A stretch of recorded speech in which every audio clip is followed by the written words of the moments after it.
Hey guys, welcome back to our channel. In today's video, we're going to talk about Q&A that's somewhat relevant.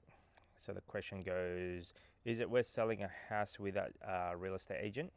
Anyone had a good or bad experience? So we did two different versions. We had investment property previously, and at a certain point, I was mortgage stressed, where my income was covering all of the expenses on our living costs as well as the property or the investment property anyway. So when that happened, we didn't have enough room or wiggle room, let's say, to do other things in life, even though this is not good for me in the long term.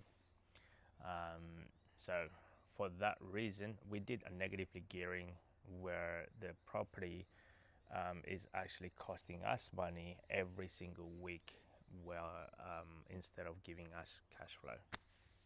So nobody taught us this. I just realizing by looking at the numbers, how much we earn every week. Why am I struggling week in, week out?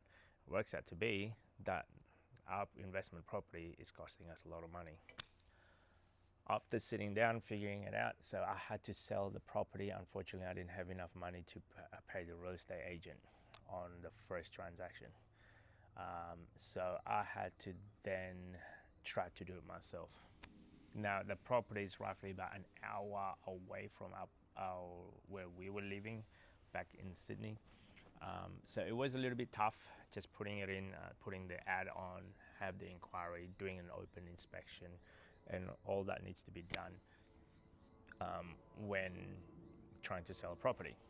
We didn't even have a photography, so we just used the current photos that we can find on the internet. So overall, it took us a long time. On one occasion, it took us nearly about a year or so to get somebody to purchase a property. Got up to the stage like, I'm just handing it over. Any offer that is going to hit me, I will just take it. So that was the bad side of doing it by yourself. There is a lot of work involved. You have to keep on communicating with, I guess, the people who wants to inspect the property, doing the make the offer if there is any offer. Some people just you're doing week in, week out, every week opening home, and there's no buyers out there who's willing to put an offer. So there's that side of it. There's a second side that I actually sold another property with by myself. That one, it was like, the first property that we ever sold on the investment side of it, and without an agent, it was a flop because we ended up just getting on what we paid for. So it's a break-even aspect of it.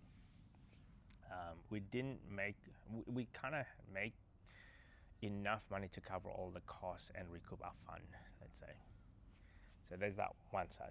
There's a second side where we actually sold the second investment property by ourselves, where it generated us a lot of cash flow over 5 years or so, 5 or 6 years. So that was great. I think it's raining. Okay, maybe not. A little bit.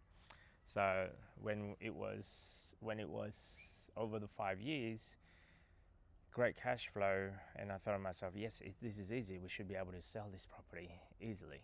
So there's that second part where you could actually be able to sell it at a profit.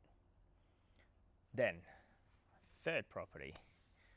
So I engaged a real estate agent for the third property that we sold, investment property again, and this particular property is about 2 hours away, 1.5 to 2 hours away from where we live.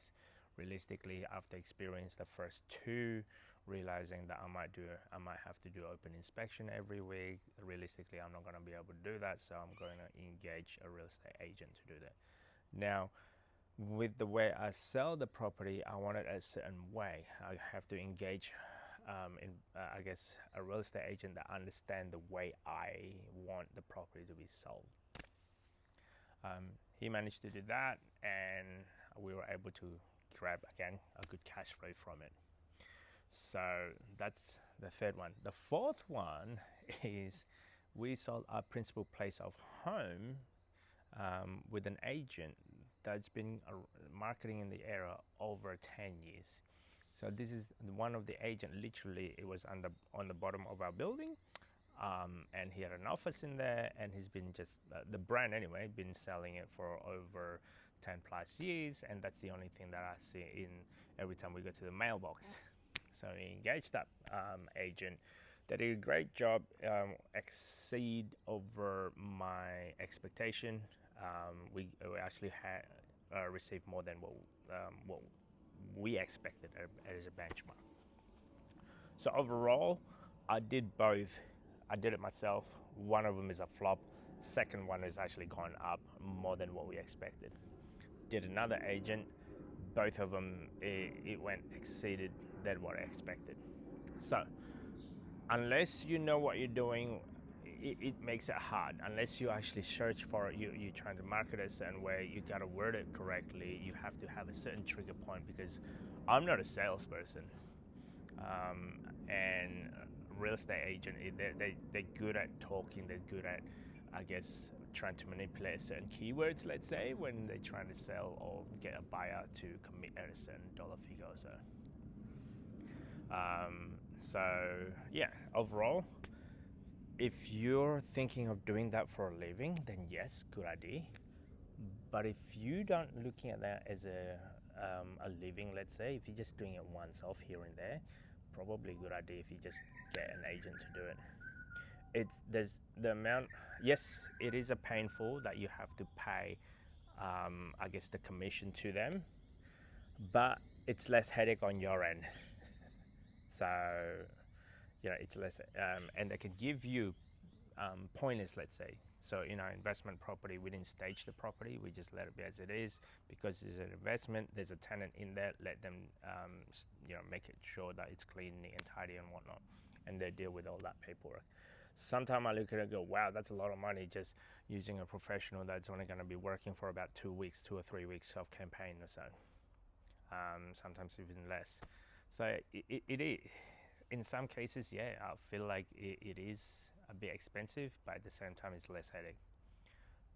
Our principal place of home, when we sold it, we did staging, we did renovation based on what they recommend.